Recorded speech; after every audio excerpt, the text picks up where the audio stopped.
and it's always good to do this with your athletes when you do the canoe technique. Now, we spend so much time looking at videos and looking at the presentation, but it's time for you to practice. All of you to practice, okay? So we're gonna take turns. We get a new group, and we go, I want you to go 2 by 2, okay? One will be observing, the next person will do, and the person correction. Okay, try to do some correction. So you coach, and then switch. Switch, okay? So let's do this 2 by 2. If you want, there is an English checklist, but let's not look now because don't have big time. But what I want you to do when you practice, first is your coach will check. If this is straight, this is wrong, because the boat is here. This is water. Okay, try to think that this is boat, okay? Here's the yellow is my boat, okay? This is yellow. So I'll check, try to stay with the yellow is my center line. So I'm gonna go here, my footrest is there, and my leg is towards this side. This is towards this side, a little bit or in the center, but here I have room in my boat. I can go here, center, here, depend on athletes, but it's better to go opposite hip, okay? So here, and then you go a little bit opposite. So this direction. You create a little small triangle, but not like big one, okay? So it's not a C2. Crew boat is different, okay? Now, remember when I say when you go for the catch, what do you look for? You look for what? A. Shape A or letter A, okay? So both arms need to be straight. You're going for the catch. Should I rotate for the catch? How do I do? When I was looking for your national championships, most athletes, they just go like this.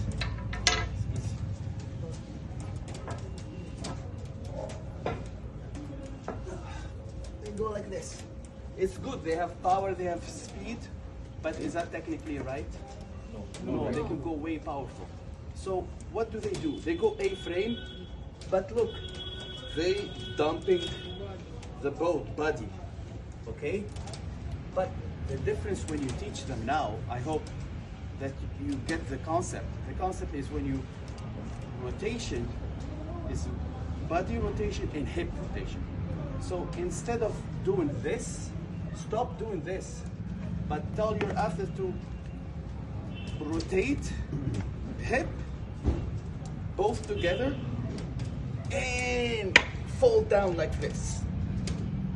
Okay? Once you fall down like this, you have your hip already turned. So you have a loss of room for your hip to come back. Okay? So you go like this, and then back.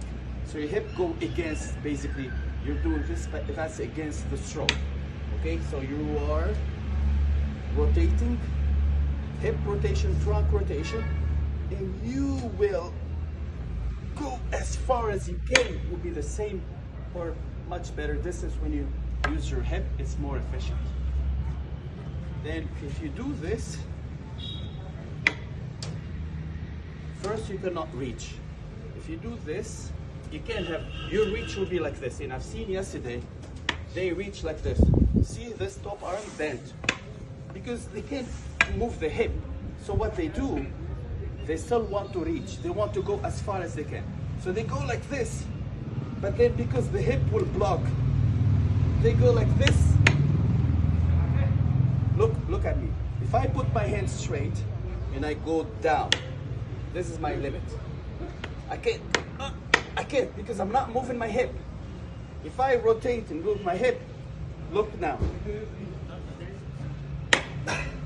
Look how far I can go. It's not with my body, it's with my hip. See, no hip rotation. This is my max. No hip rotation. No hip rotation. Look here, this is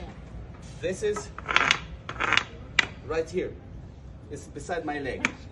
Now, rotation of the trunk and hip rotation in the air, and then stretch my arm.